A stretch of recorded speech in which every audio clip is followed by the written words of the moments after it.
Let me see if. Okay. All right, all right, all right. So we live here on the S.K.N Black Star podcast. Pleased to be joined by Ras Agard himself. I know he probably don't remember me, but when I was younger, I did a computer course with him. Oh, he's gone. He's gone. Hopefully he get back in just now. But he probably don't remember me, but I actually did a computer course with him when I was much younger. And he was one of the first people who showed me the little rudimentary stuff about using Computer course with him when I was so I'm glad to have him on today. I'm glad to see that he's here in the conscious movement in the island. And when he comes back, we'll be talking about multiple things. We'll be talking about reparations. We'll be talking about repatriation, cultural reawakening of our people. We'll be talking about how the clergy and the politicians can help and how they're currently hindering if they are. So as once Ras Agard comes back, we'll be going into all of this right now. I think he's back. You back? Yes, I'm back. All right. So technical glitch. So I was telling the people them just now that you don't remember me, but you actually taught me computers when I was much younger. Right Really? there. I think it was Baker's Corner. You had a little class in that time. So you don't remember me, but that's all right. Yeah. So many faces, man. Don't remember them. Faces. People touch a lot of people sometimes in life, and you don't even know. That is true. That is true, man. How to use a computer and all of that. So right. Really appreciate you since that, Well, I'm so happy that this is so. I'm telling you, so because of you are doing this today, right? All right. Full circle. Feeling good, man. This is good. It's good. So, for the people who don't know you, just give yourself a little introduction, please. Yeah, this is Agard, Ras Agard. School name would have been Melvin Agard, but don't really like the Melvin so much. I've been around the computer thing for quite a while, but inside of all of that is always Black consciousness from way back, and it's taken a while. I've been into the Rastafari movement for over 15, 20 years now. And in terms of Black history and Black consciousness, that has been like the forefront. And, it's always a pleasure to, have conversations with people concerning whether it is Rastafari or Black conscious movement, in whichever order, it really don't matter. It's just to elevate, to develop, and to enhance the whole vibes pertaining to Black people moving forward. Yeah, I'm really glad to have you here because I saw you really and truly you on a panel the other day on Ziz, your sister Carla and them and Marlene and them, and the gentleman from Antigua, I think he was from, I forgot his name, and but it was about the apology to African people for the Holocaust, the multiple Holocausts that have been perpetrated against us. I was actually supposed to be on that show, but Sister Carla stepped in for me because I had another engagement that I had double booked myself and I didn't even realize. So I want to start with that first. I want to start with the whole topic of an apology. I know you took the stance of not necessarily being for the apology. For the people who didn't hear the show, break it down for us about the whole apology. Right. You see, the whole idea about an apology is as if, to me, to ask someone to apologize have no genuine nature in it. If you're looking at some way of legal issues, then some people might want to hear, well, he apologized, so now we could start to put some legal framework together. But I think in that if we're thinking about our ancestors seriously thinking about our ancestors, we shouldn't be begging for an apology. We should be making strides to go forward. And my whole point of it was that while going forward and doing what we have to do, like for instance, I did mention on the show, you have January the 27th, which is the International Day to remember the Holocaust of the so-called Jews, right? We have nothing. So I'm saying, if we put something in place, if we lobby for that, get all the islands together and what's not, if we lobby for that, where we set up a date for remembrance and make sure that we shove that to the UN. That is why you heard me mention about educating the politicians and the church people and what's not, because once you have those people on board where they could put that, as the agenda going forward for especially Black people in the Caribbean. Once you set that, that is set in stone even for the generations to come. But presently we have nothing. So for us to go around the table asking for an apology to say this is the starting point, I think we're just starting backwards, So we need to deal with us. We need to make sure we get certain things set in place, and then we could move forward. I never actually would believe that, asking for an apology is something that the ancestors would approve of. I really don't see that. You give a little information as to how Germany dealt with the so-called Jews over the whole issue of their own reparation issue and all of that. Right. Just that again for me, please. Right. The Jews at one point, this part I don't recall saying on the show, but there was some debate about the reparations for the Jews. The debate was similar to what I'm saying. If you take reparation, then you're putting a price tag on the blood of the people. And what they were saying is that there's no amount of money to pay for what they have done to their people. So they had this big debate whether or not they should take reparations or not. And eventually they came to the consensus, I guess, and they lobbied very hard for the reparation. And I think it's in 1950 something there, 51, 52, the reparations start rolling out for them. And it is not until 1990, it's a lot of years after, that the actual Germany apologized. Right. So I'm saying, we don't have to go and reinvent the wheel. We having the conversations, let's put things in place. The UN don't have the day of recognition. They already have the debate, and then the money start rolling out. And then the German people, they see it fit that they should apologize. Not only them, but the conversation even went on to the monarchy in Britain, where I think is Prince Charles started some form of apology from, not even an apology, but saying that they were so sorry about the Holocaust and what's not that happened to these Jewish people. So, well, imagine that the monarchy, who basically brought us out here, is saying how sorry they are for these Jewish people, which, Holocaust is still within a debate because we're not even so sure how that Holocaust really went down. Yes, they have some names, they have a remembrance there, but from some of the stuff I read, the listeners could probably go ahead and research this, but they're saying that they're claiming that 6 million persons were killed, where they call themselves Jews. But it was also said that while that was being said, the population at the time when they called this place Israel, the population increased by 6 million. So again, this is nothing concrete. This is something I read. I don't know how true it is, but this is why I'm saying that is up for debate. We don't know for sure how that really goes. But our Holocaust is not up for debate.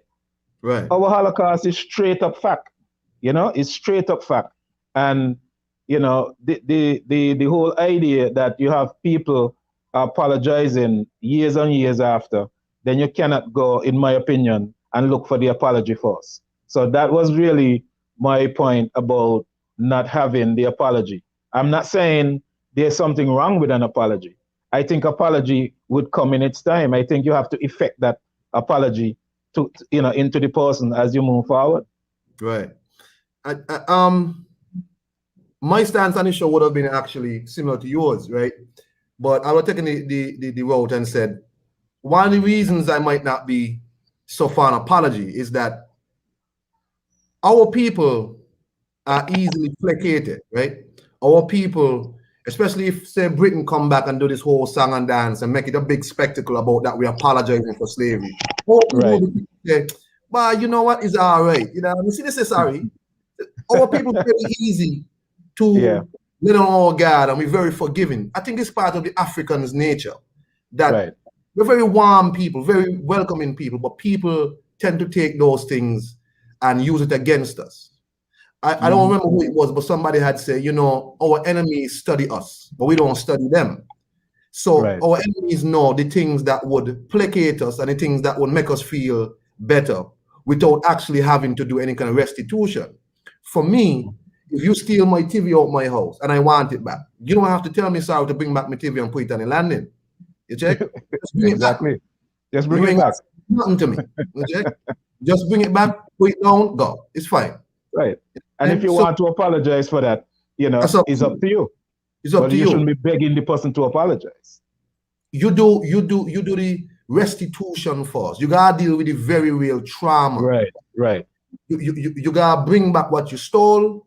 You gotta fix that first. If after you work it up within yourself to say, "Bye, sorry about that" and everything, that's really up to you. But I remember reading Chancellor Williams, and he was saying like the African seems to have an issue where when it comes to our enemies, invaders, we're very forgiving towards them for the greatest of crimes, but to each other we're not so forgiving, right? We tend to take up certain blood feuds against each other for simple things, but throughout history, when foreigners have come into our lands and abused us, we found ways to sort of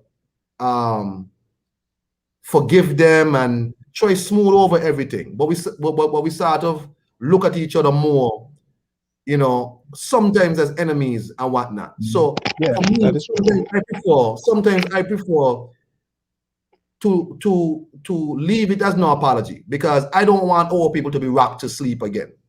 Right. If we awaken, I want our people to know that there's still something between us. You check? Right. Because we trick ourselves sometimes into thinking that things are okay. I don't need you to tell me sorry. What I need is reparatory justice. Right. Yes, that's what I need. So my stance would have been similar to yours, but I just realized that our people, I know if one of them princes come here, one is British princes come here tomorrow and make a whole big deal out of it, go somewhere and lay a wreath somewhere or whatever, our people will say, man, forget reparations. You ain't see the man come and say sorry. Leave that now, no, man. Left it. Bygones be bygones. Well, brother, I could tell you the truth, right? The people are already saying that, because when you mention anything to do with our Holocaust, especially the church people, they don't want to hear that. So sometimes I try to ask them, well, so how is it you want to read a Bible and that story is like 2,000 years old? And our Holocaust, which is just a little bit over 500 to 600 years old, you don't want to hear that. And this is directly about you.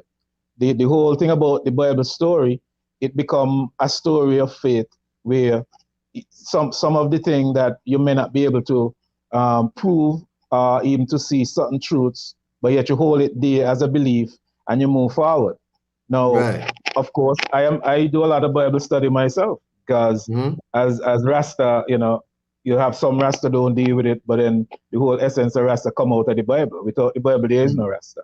So, I'm saying if you want to hold a 2,000-year-old story, what happened to the story just gone with us? And so our people are saying, that gone a long time. We need to let go that. So what you're saying is already happening. They are already saying, they really want to keep up the stock. But we have heard about a lot of proverbs that they say, when people forget the history, they're bound to repeat it and what's not. So and when you look around, like there's absolutely nothing we're doing to restore ourselves. But you mentioned something a while ago about the awakening. I think the awakening is happening, but it's happening kind of slow. And just draw your mind a little bit to this. Now, remember back then, you hear me say what my name is, Melvin Agard. And I don't like the Melvin. I hold on to the Agard because I know where it's coming from. Now, nowadays, look at what our young female, our young queens, our young women are naming their babies. It's no longer Betty and Susan and those names.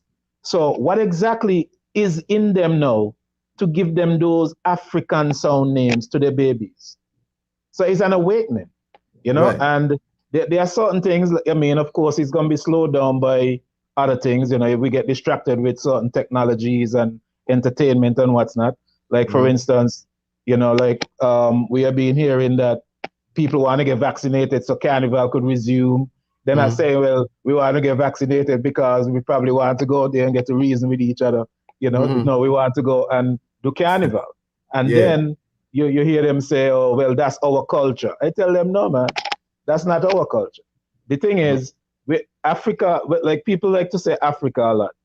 Now, I just say it too sometimes, but, even the word Africa, which is, again, debatable, is seem to be a white man concept. But the Akebulon, which is the ancient name of it, is something we don't hear about. And then Africa, when something you hear, well, what about our African spirituality? Sometimes I ask, what is our African spirituality? Africa having either 52 or 54 countries that have differences in how they deal with their spirituality. And to the main thing there that exists in Africa today as spirituality is the concept of the Islam people and people who deal with Christianity in a form that is not so much like the Western Christianity, of course, but then I realize over time it's becoming westernized, and we are seeing something that the Asians, you cannot link like what is happening today with what the Asians them used to deal with. So we see in all of that they're falling apart, so I think though that the awakening is happening silently. We just need to push it a little harder.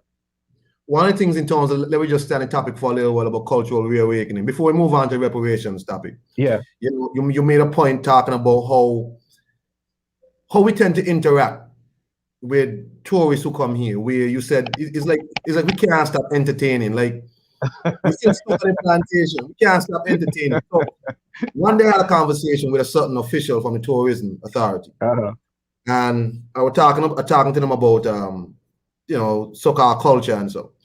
And all they could tell me about is, as you say, carnival and masquerade. I say, carnival, masquerade, and like the bowl or whatever. I say, why is it that culture must always come down to what tourists find appealing? It's a lot more to us. It's a lot more things that we need to be dealing with as culture. But everything can't always be what is appealing to the tourists, because what will end up happening is that we'll just have an entertainment culture. I remember seeing a report from down in Mexico, where some of the people who are from the First Nations people down there was complaining that what's happening now is that the younger people have started moving away from the actual cultural thing. And it's the same thing, they're only doing things that tourists like. And they are forgetting the things that they actually do. The food has changed to be more palatable for the tourists. Right. The music has changed, whatever. There's certain things that are peculiar to a people that cannot just be monetized. It is really for cultural enrichment of the people of the land. But our people have somehow stripped everything down to, well, will a tourist pay $1 to hear this? Will a tourist pay $5 to see me dance? Talk to me about how we interact with the people coming to our shows on a cultural level, how you see it. Well, I would start by saying this. I think, I don't know if I mentioned this, but if you have a dog, like for instance the Doberman dog, and you realize when they get puppies, they cut the tail, and then when those puppies get puppies, they cut the tail, and eventually you'll see the dog born a puppy with no tail. This is some similar to what happened to us. For 400 years, doing us these things, having us in this entertainment thing that we have to please the master, and doing all kind of things to us. After a while, it seems as if it become a part of our DNA. Because as you could see, we almost can't stop. It's like we are intoxicated with this memory that we have to just entertain the slave master. And when we're not entertaining the slave master, we want to be entertained in the same fashion like our slave master. So it's like, so when I look and I see the interaction, like someone asked me one day, we were talking about tourism, and I tell them, look, tourism is not a new concept. If you go back in all the history books, I tell them, okay, seeing that we are more Christian based in terms of religion, from the very beginning of the book, once you open the pages and read, there's tourism from the beginning of the book to the end of the book, because you have nations visiting different areas like that. Like you have, like, today is America, everybody want to go America, maybe England. Back then everybody wanted to go to Egypt. A certain time everybody wanted to go to Babylon. Some other times they want to go to Persia. So over time, but tourism is always there. Right. It's not a new concept, but the way Saint Kitts people are treating it is that tourism is this new concept, and we have to get in on it and master it to the fullest. So when I look at our people and the way they interact with the whole concept of tourism, and even the tourists themselves, especially the tourists of the white race, so to speak. And don't get me wrong here. I'm not speaking as a racist. I'm speaking as someone who is race conscious. Is a difference, because it's not to say I'm hating a human being, and it's just about when you see the descendants of your slave masters coming to your shores that you live, and you're seeing how your brothers and sisters behaving just to get them in a car, to take them around the island, to show them places where their ancestors have done atrocities to our ancestors, and to just collect a little $5-10 from that as some sort of payment. It for me, that's a serious problem. I could never be a taxi driver. That's a serious problem for me. I can't go up Brimstone Hill, take a offspring of our slave master to show him around as to what his ancestors has done to our ancestors. And you're still seeing this stuff there, right there up Brimstone Hill, where they used to tie up our ancestors and beat them and have them in the sun and torture them and all sort of stuff. How could I feel pride? How could I feel happiness? How could I feel any sort of joy into taking those offspring to visit these sites, to see the areas where our ancestors were brutalized and so on? So I'm just saying, I view tourism in a whole different light. I think there are many different things that can happen through tourism, but one, and this is again, like, back even to talk more about the apology, to bring in a little piece of that. Before we even talk about apology, we need to start going around and make sure we get these names of these slave owners off of our sites. You have like, I think it's Atlas Plantation and that plantation. You have a few over in Nevis and so on. We need to get them. We need to get those names away. We need to get those names away. So we in terms of interaction with us and the tourists that comes here, I think that we need to be more educated, one, about ourselves, so that, and I don't see nothing wrong with if the offspring come and meet these offspring. Is offspring meeting offspring now, Right. So we don't have to go to war. We don't have we just to, have right. to we have to come now. Like, you come with your knowledge, I come with my knowledge. Let's share into the beauty of it all now, and let our ancestors and your ancestors see that, yes, we really could have lived together and get along. We don't have to go to war.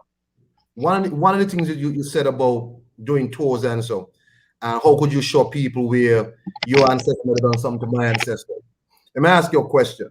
Do you think our people, like the taxi men do that, the tour guides do that, and they don't seem to have really any issue with it? Let me ask you something. Is there a disconnect? Do our people see ourselves as connected to those people who those atrocities were done to, or do you think there's a complete disconnect? We don't see ourselves in them, or we don't see them in us.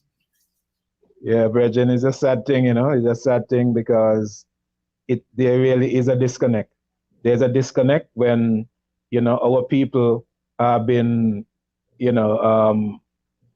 conditioned to, one, hate themselves, two, to basically don't want to have anything to do with their history, three, to go on to religions that have nothing to do with the development of the black man's spirituality, so there's almost nothing that is actually connecting them to that, but there's everything. Then again, the money, the money again, the idea of the money and all these different things. And look, I don't know if you ever experienced this, but some of our black people get weak in the knees when they're facing a white man. Yes. Look, and let me tell you how you'll know this. Just realize the way they speak change, the posture change, the attitude change, just to be in the presence of a white man. And when they be in the presence of their own people, is disrespect from the beginning to the end, brother. Look at even the work that is done here. When our black brothers and sisters working for the white man, they put the best out, 100%. When they're doing it for their own people, man, you have to be behind them. You probably might end up in courts. My God, because they're not doing the job. So yes, there's a serious disconnect, and the only way to this right now is to push hard to get the education of the youths up front, because it's very difficult to deal with the adults, especially the older ones, into pushing education to them. But this is where the church comes in. This is where the church comes in, because the church itself, basically, and church is a kind of relative word I'm using, but I think when I say church, everybody would know what I'm talking about. But the church here have the greatest impact next to politics on the people. Facts. And the church, the story in the church, have to do with knowing your history. The story in the church is about knowing your history, where you're coming from. I mean, example, in this book we call the Bible, you have what you call the Old Testament and the New Testament. All the information in the Old Testament is referenced in the New Testament to let the people understand that there's a connect between them and their ancestors. And some of them didn't have a good connect. Some of them did have good connect, but at least they had a connection. So the story in the Bible is about connecting with your ancestors. The story in the Bible is about knowing yourself. The story in the Bible is about making sure that you could speak your language. So to me, if the church would only take the opportunity to at least try to, one, educate the congregation, because it's not a matter of whether or not they can do it, it's whether or not they have the will or desire to do it. You know, because all the information is there. The part of the very history of us is even documented in scripture, because, you know, for listeners who just read Bible sometimes, there's a book in there we call Deuteronomy. And in that book, in that particular area, in chapter 28, they call that, there was a listing of things to say, well, look, people, if you disconnect yourself from me, the creator, these are the things that's going to happen to you. But if you keep yourself connected, these are the things that you're going to receive as rewards. Now, those things that he said that will happen to you if you disconnect yourself never happen in any form of slavery or any form of captivity throughout history that is documented anywhere. But in the 400-year Holocaust that we had, almost everything, word for word, happened to us out here. So here it is that a book that was written so long, a history that was written so long, speak about a people going through a period and going through some things that only happened with us in here in the Caribbean area when we went through that Holocaust. So, you know, whether we want to say the Bible is true or not true, here we have a document that is saying, look, this is what's going to happen to you. And it did not happen in Egypt, as they claim for slavery. It did not happen in Babylon. It did not happen in any other part of the world history. I would love to see the pages where these things happen elsewhere. But all these things happen right here in the Caribbean, that book stated that will happen with us.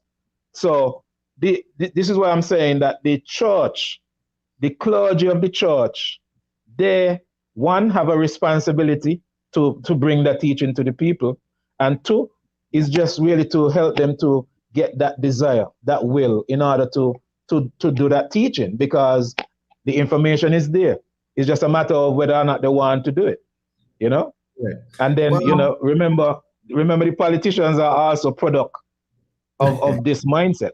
Yeah. You know, it's, you know, you move us into that topic about the clergy.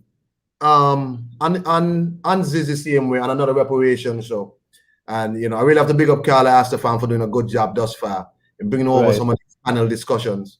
as a very important. There was a Anglican pastor who was on. I forgot his name. You only stood at the same time, you know. I forgot his name. Yeah. I forgot his name. Yeah, I don't remember. I think it's Alistair. I don't remember. I don't want to disrespect the brother, the elder. So please, if you see this video, don't take that no disrespect. What he said was so important was that he was saying, you have pastors in the church who they themselves need education on history. Some of them don't understand that what they're preaching as doctrine is actually some people culture. They don't understand, you know, that certain things in the Bible is not to be taken literally. They don't understand. Right. And what he's saying is basically the clergy, just like you say, has a very important role, because you can't disconnect the church's role in the enslavement of the African. We know on the same page, I did a presentation on the Portuguese and the slave trade, because the Portuguese were the first European nation to start taking Africans after the coast up into Europe, Western Europe. Portuguese.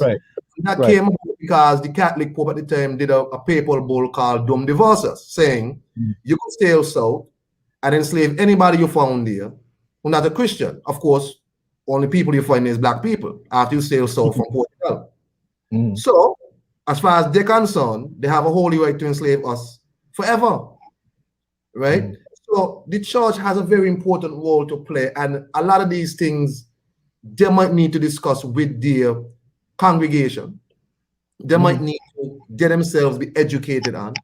And even if, as you say, you read the Bible, then fine. If you're using the Bible, you gotta use the Bible to push your agenda. Let me listen. John Henry Clark said something. He said, everything you touch in life must be for your own personal liberation. Everything. If it's not for your personal liberation, don't make sense. You know, I understood what the brother was saying. He was saying, like, you have pastors who basically they themselves don't understand what exactly happened. Maybe they went to theology school, but that's not taught in theology school. These are things you have to self-educate yourself on, you see. And I remember also there was again, another Anglican gentleman. He's a local man. He's a high official in Anglican church. And he was on Win FM, and the question was asked him about reparations. And he said, just like you said earlier, he would find it dirty to put a number on the suffering of our people, and that we should have a new arrangement with the British or the French or whoever we have beef with. So I had to call him and tell him, how could there be a new arrangement? Because these people were still paying us reparations up to 2015. How could it be new? You know, you're still there? You frozen? I think the brother frozen. I'm not sure. Well, I don't know if he's frozen or if he's still there. But what I'm saying is that he doesn't understand that the British were still paying themselves reparations up to 2015. And it's very important that we come to grips with that the descendants of the enslaved who live in Britain were paying taxes that were helping to pay back the slave masters' reparations. They themselves didn't get none. So he himself didn't seem to be aware of that. But then this is where the clergy is important, because I disagree with you.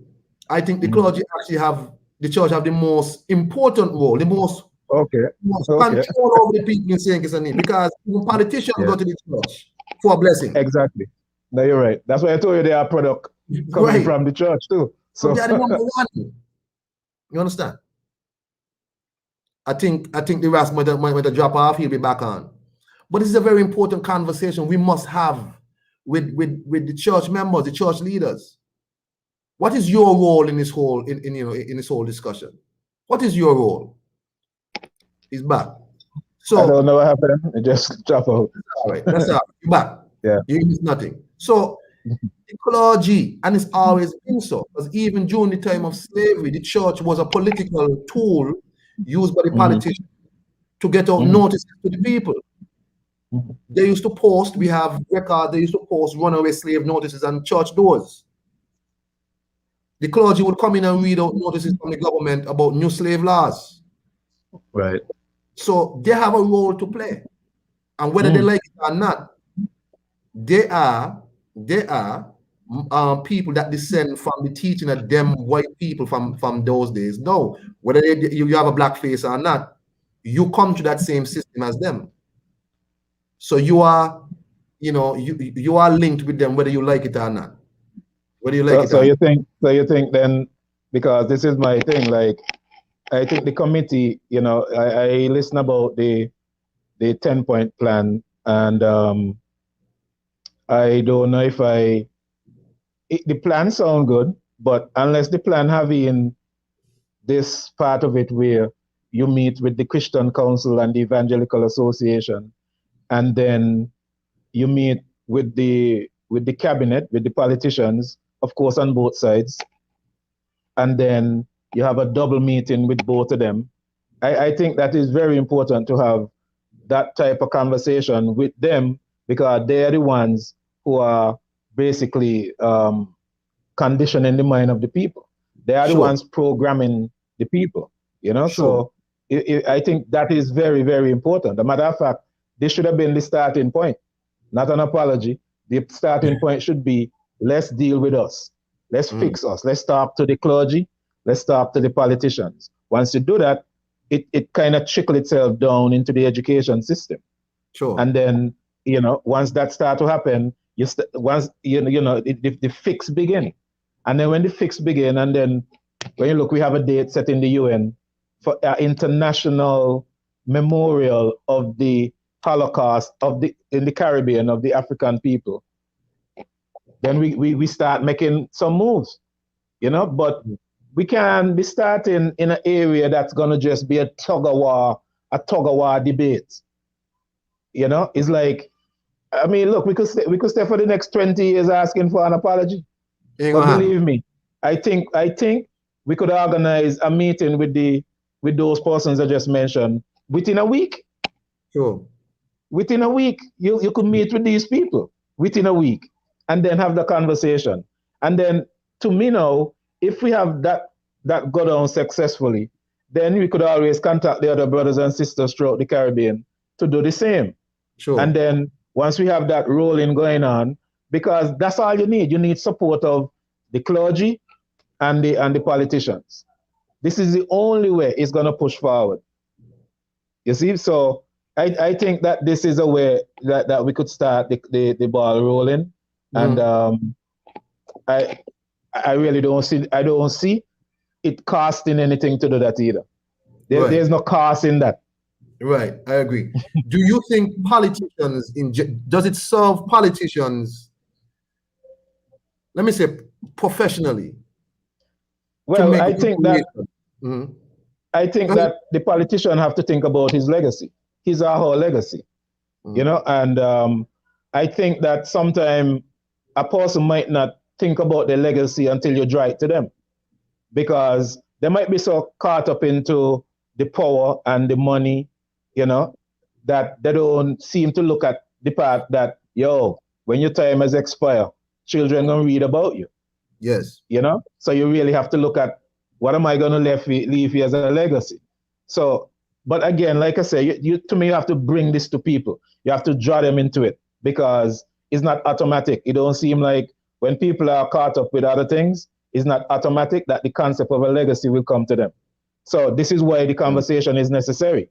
So the politicians, once you could show the politicians, look, I know you love your power and your money, but what about the history books? What are they going to say about you? What have you done? What have you done to move your people from point A to point B? Because so far, the people are still in the same position that they were in when you went there.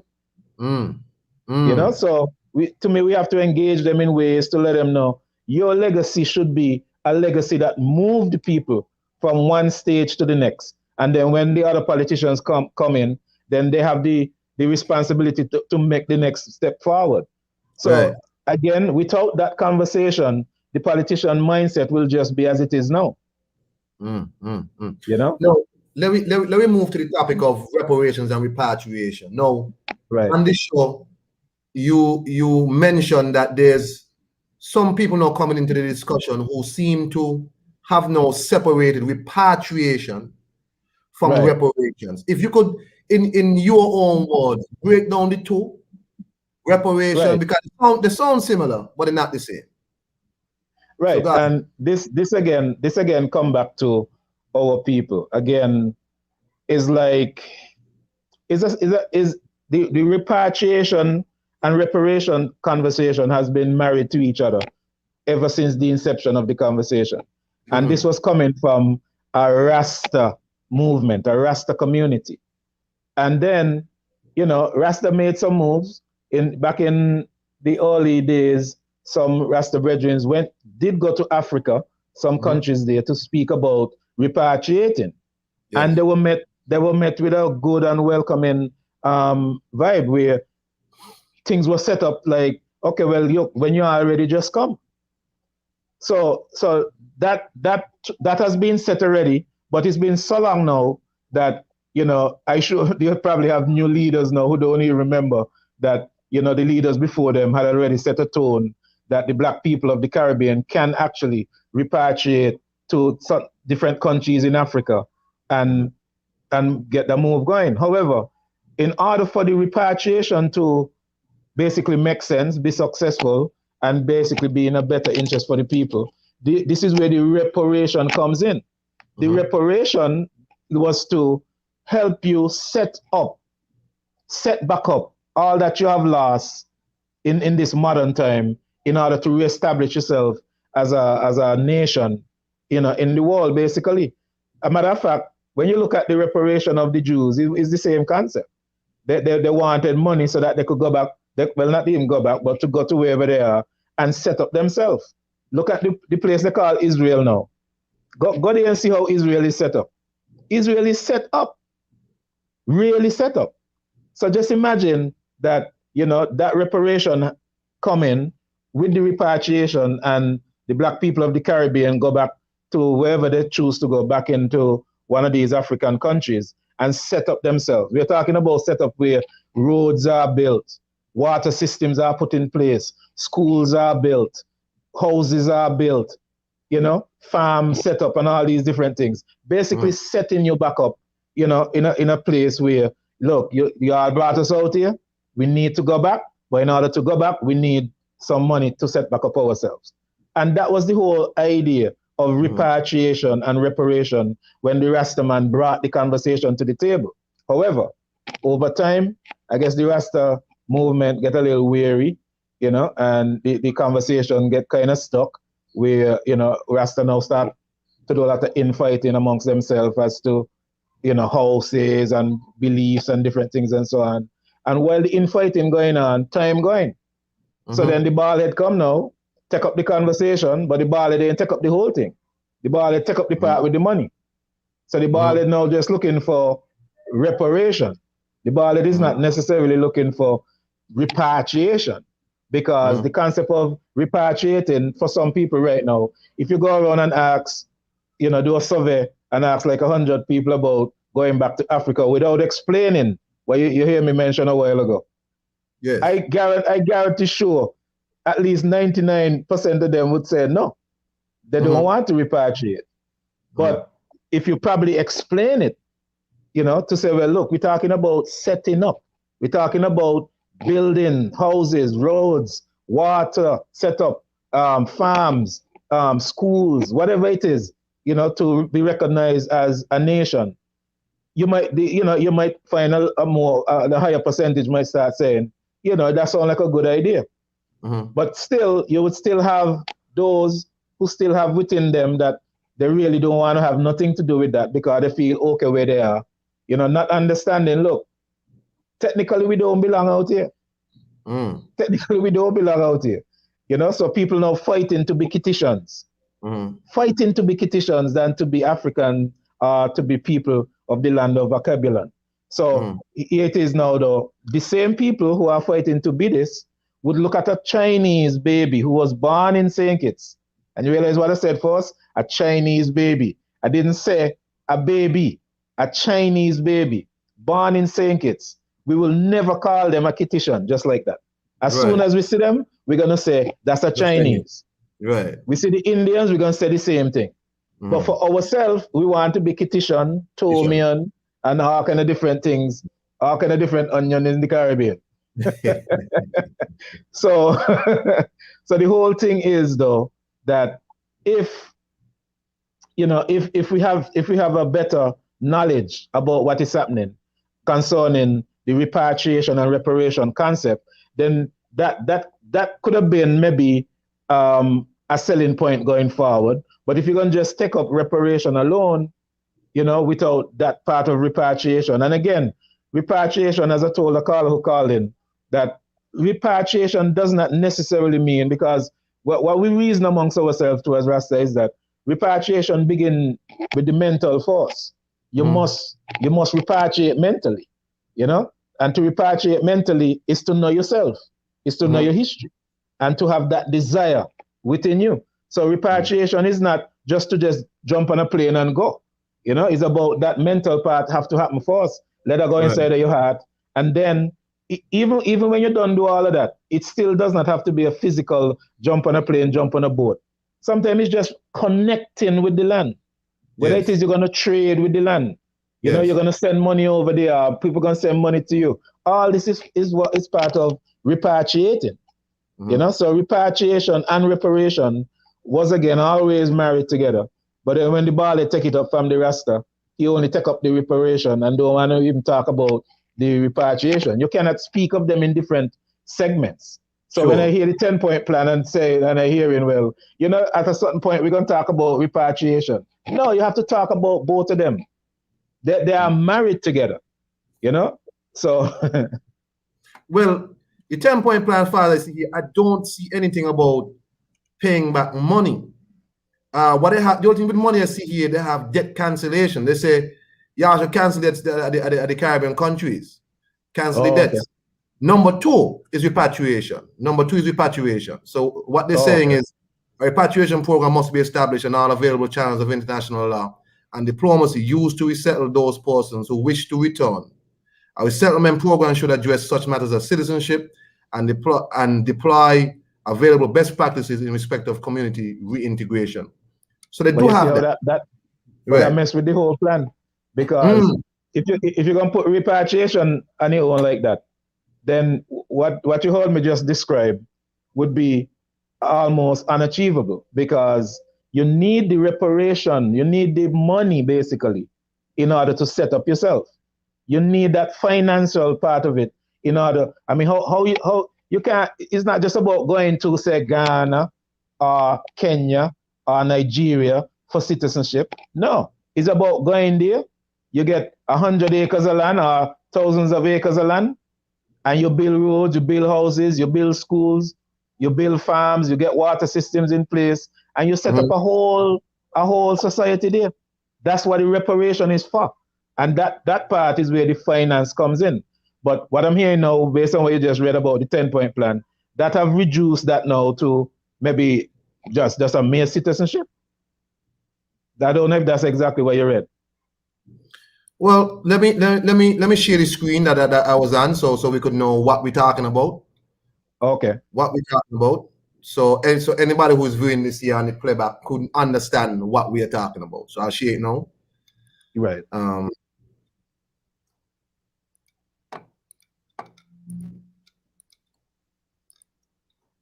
You seen it? Yeah, but I guess. Okay. Yeah, so the first apology. So number two is repatriation. Right. So this is what it's saying. Right. So they speak about the slave trade, and what it's saying down here is that a program must be established and all available channels of international law and diplomacy used to resettle those persons who wish to return. A resettlement program should address such matters as citizenship and deploy available best practices in respect of community reintegration. Right, and I totally disagree with that. Okay.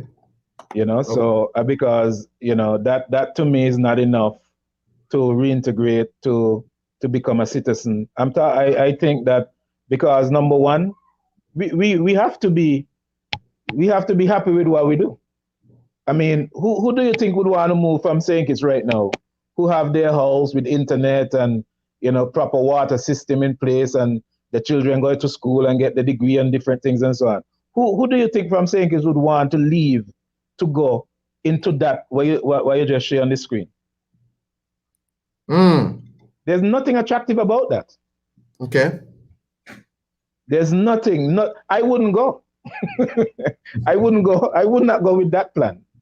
I would go with the plan where you get the financial backing, you get your acres and acres of land, and you set up yourself. Right. Right. The point you made about people been leaving for quite a while. You know, right. I've called in a couple of shows when this topic have come up about repatriation, and it's, you know, really what you're saying is real. People generally are like, why you want to go back Africa, because they have this. The media has done a wonderful job for them. Yeah, definitely. Of putting the money of Africans over the people over here.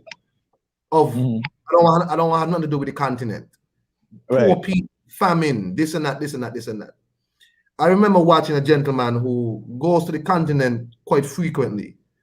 You know, he's he actually got his citizenship and all of that. He lived there, on and off. He lived between there and in America. And he did a video on a flight. And he said, Black people don't want to go back to the continent. But he put up he on the flight. He was the only black face on that flight. Whole flight. And he said every time he go to the continent, the flight is filled with Europeans and Asians and all that. But somehow our people have this sort of visceral response whenever you bring up the continent in any way, whether it is to go and visit, live, trade, nothing. Where do you think that sort of mentality has come from?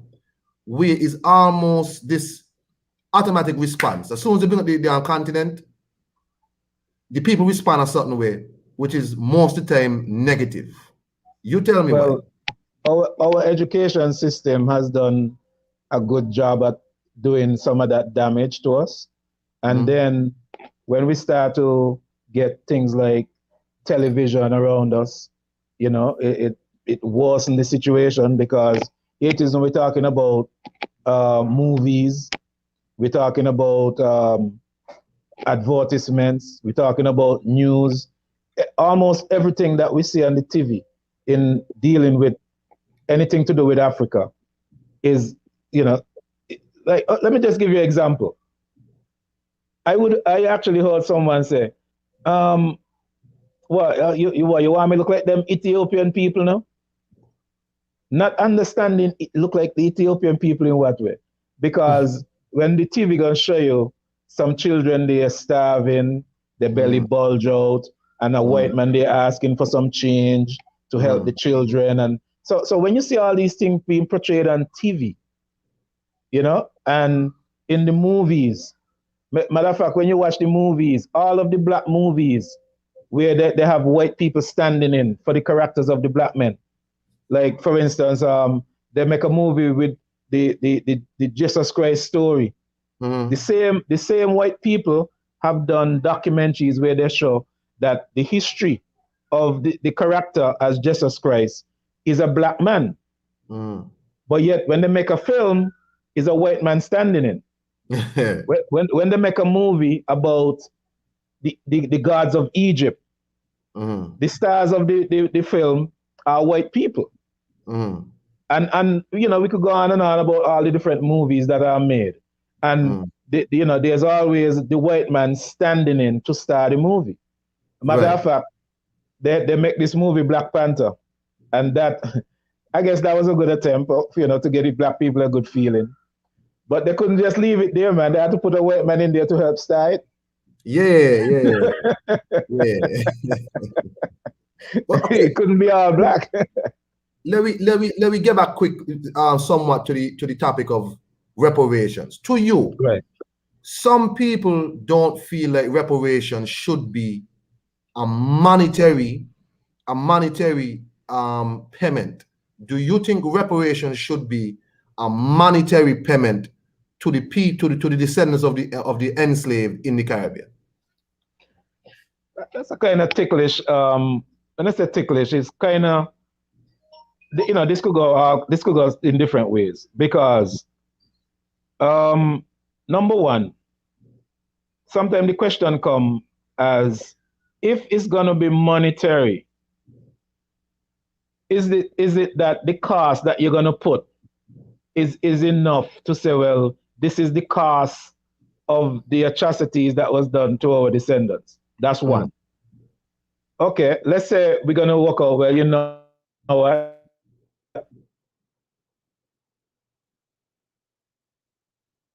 Regard who does this money go to? Politicians to distribute?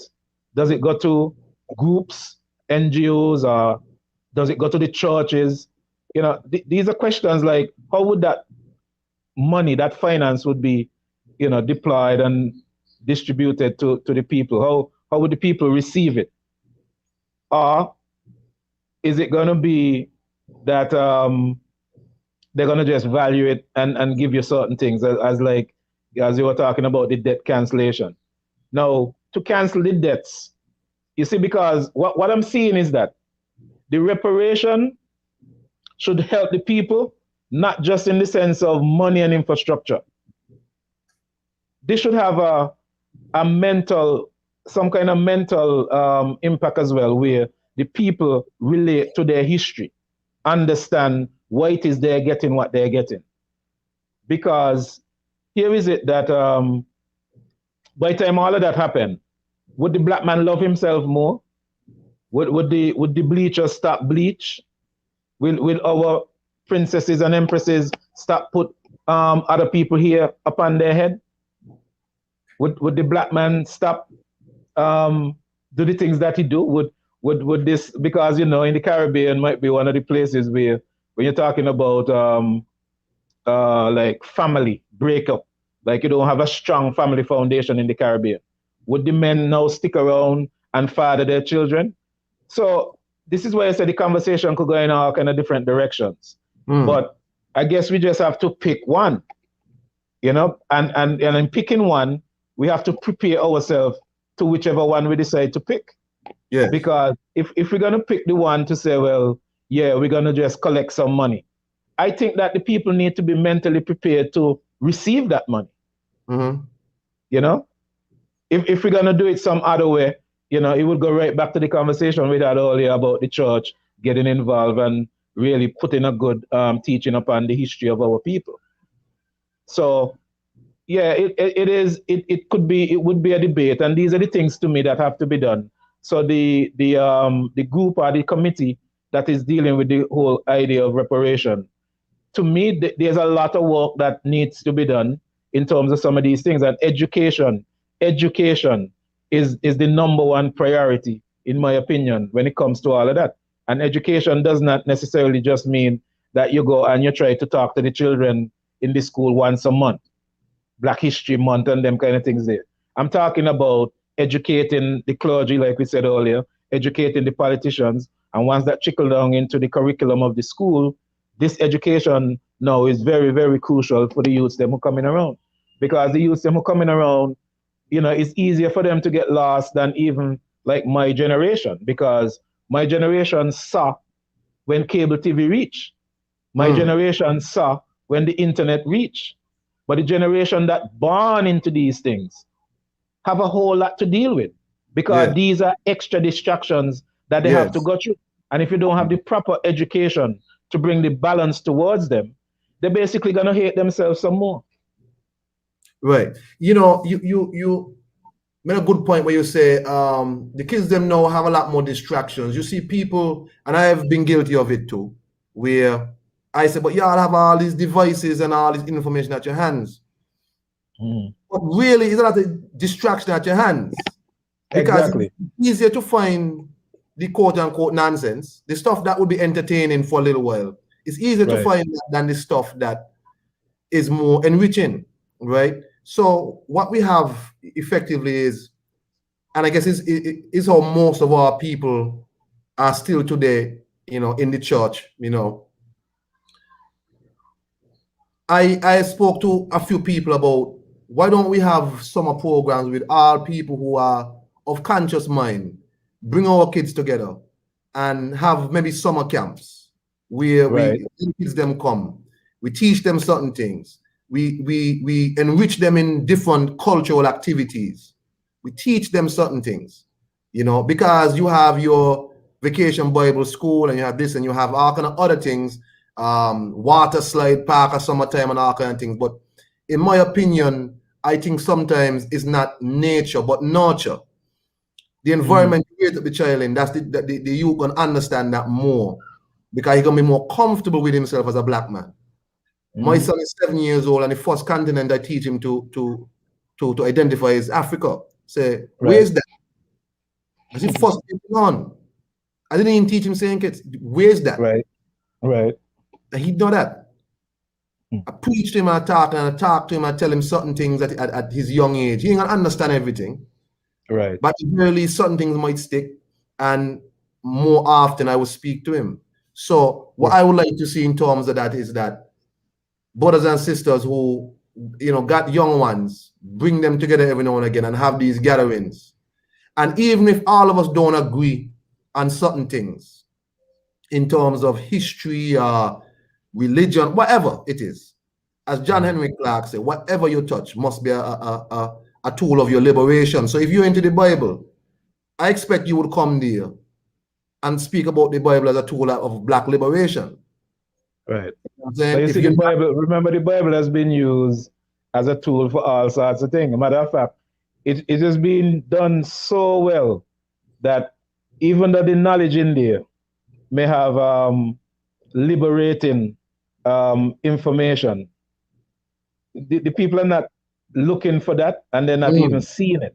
You know, a matter of fact, when you speak about, like, for instance, like I even hear a reggae one time where I think it was kind of saying some things about, like, the white and everything, you know, and everything to do with good is white and everything to do with black, is evil and what's not.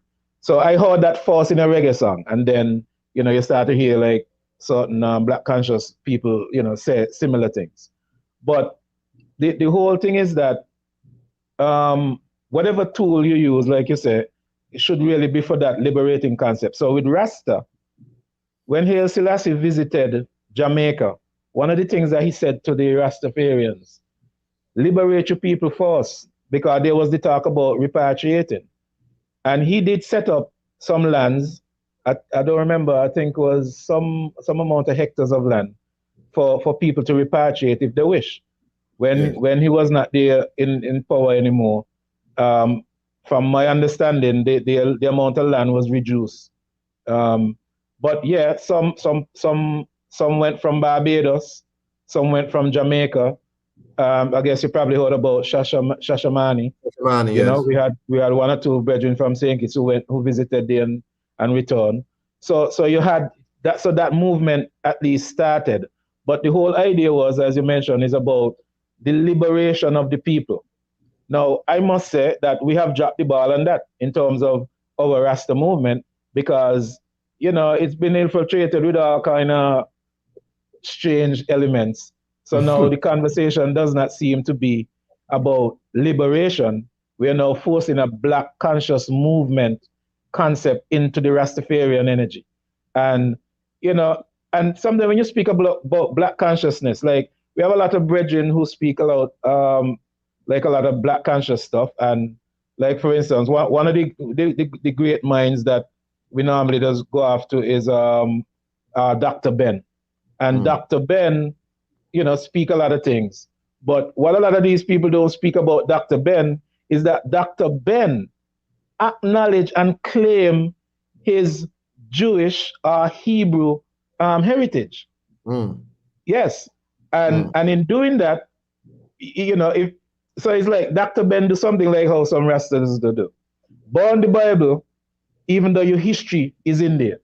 And Dr. Ben do the same thing, basically born in the Bible, and his history and heritage is also in there.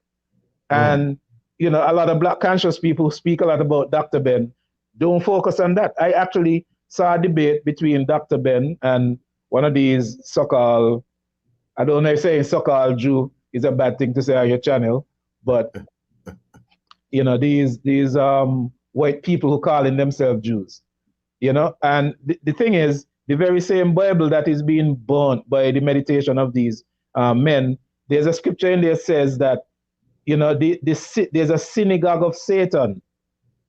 You check? And it's those people who call themselves Jews and are not. If any one of you listening right now, go to the internet and type in Operation Solomon. When you type in Operation Solomon, you'll see that there was a movement of real Jews from Ethiopia over to this place where they now call Israel. Israel was never a place. Israel was always a people. But when you put Israel to be a place, it messed with the psyche of the people, the true Israel, the true descendants, and now they're thinking Israel is a place, forgetting their heritage as being part of descendants. And all this is within the whole African heritage of things. Because when you had the movement of the Hebrew people after being in 70 80 with the Romans, you know, the Hebrew people some went Asia, some went in Europe, a whole lot went into the upper parts of Africa, you know, Ghana and all these different places and so on. So when you hear about the slave trade and so on, and the black people who were involved, and then, you know, the 400 years thing that was very similar to biblical history and what's not. Look, the point I'm trying to make in short is that the biblical knowledge have everything to do with black people and absolutely nothing to do with white people, except to the point where the white man was seen as a person, one, who was sick with leprosy, or two, who were descendants of demons and humans. Right. And this is a documented fact within the pages of scripture. There's not one page that speak about white people being within the people, the children of the Most High. Not one page. So when a man gonna come and take that same Bible and tell you that's a white man book, it's because he never read it. When he take it and say, well, you know, they enslave people with this book. Again, he never read it. You see, because I've read quite a few other books, and what the first one that come to mind is like the Papyrus of Annie, what they call the Book of the Dead. And whereas you would hear people comment on certain biblical things and say like, you know, how could you believe this? Like how could a snake talk to a woman and things like that? But then in the Papyrus of Annie, where, you know, you hear a lot of black conscious people would defend, you have one in there with a god named Eunice who eat in the hearts of other gods. So here it is, it's easier to believe that than to believe that the regular history in there, like a man named King David, who had a son named King Solomon, who had a son with Queen Makeda, who ruled Ethiopia. This is not fiction. This is facts. You know, that the descendant that went from Jerusalem to Ethiopia, who they call Menelik, who was also called David II or David II, is not a fictional character. When Haile Selassie was ruling Ethiopia, is not a fictional character. These characters, these persons, their history is told in the same Bible that our so-called black conscious people are burning out. You cannot burn out that when that have more factual and a greater deal to play. We're not talking about a history just a little bit off. We're talking about a history thousands and thousands of years ago. You can't just bring the Ethiopian history and leave the history of the Hebrew people and leave the Sumerian history and leave the history of the Babylonians. History is history. So you can't just pack it up and because you like a certain part because it seemed to talk about certain things with black people. But then like some of them same black conscious people would come and say, you know, black people was so great, black people was so this. Really? Okay. I believe all of that black people was so great and all that. But as you alluded to earlier, a people who is also very forgiving. So a question came to one of these teachers. I think his name was Ashra Kwesi. He came to St. Kitts and he was asked a question. If the black people were so well set up in Egypt, how is it the white man was able to trample them and take over? Ashra Kwesi never was asked a question like that. And Ashra Kwesi chip out. I wish you could see this video from me saying this here now. Chip out on the guy and tell the guy he's like a cat in a dog school. Wow. You understand this? This is a black man coming from wherever he come from, to talk about black history, black consciousness. And because a question came to him that he could not answer, he then tried to diss the black man listening. This is black consciousness for you. Well, a lot of stuff we need to get into, but I don't want keep the show too long. So I know. But I just have to get off on that because I have no problem. I have no problem. You know what I'm saying? So we're gonna cut it down short for now, but we gotta do a part 2 to this because there's more we gotta discuss and the whole topic. You know what I'm saying, brother? Definitely. So, all right then. Any last words from you? Well, I would say, and I would direct this here to the committee, especially that, you need to review that 10-point plan, and the plan have to be realistic. Some of these far-fetched concepts that are too broad to even look into basically, you have to look at things that are achievable, real achievable things, not broad concepts and ideas, because some broad concepts and ideas would keep us similar to like some of the things that politicians do, like they just say certain things and there's no way to do it, but because it sounds good, you then have people following through with the conversation. And a lot of black people like to do this because we are people who like to react. We are very emotional people. When we hear things, we run with it. Even though the things might not make any sense, we still run with it. So I would say to the committee and even to other people listening that, don't just run with things. Think about it, analyze it, see if it really makes sense. How could you actually make this into a reality? So I think in that 10-point plan need reviewing. I think that we need to really get to that clergy. We really need to get to the politicians.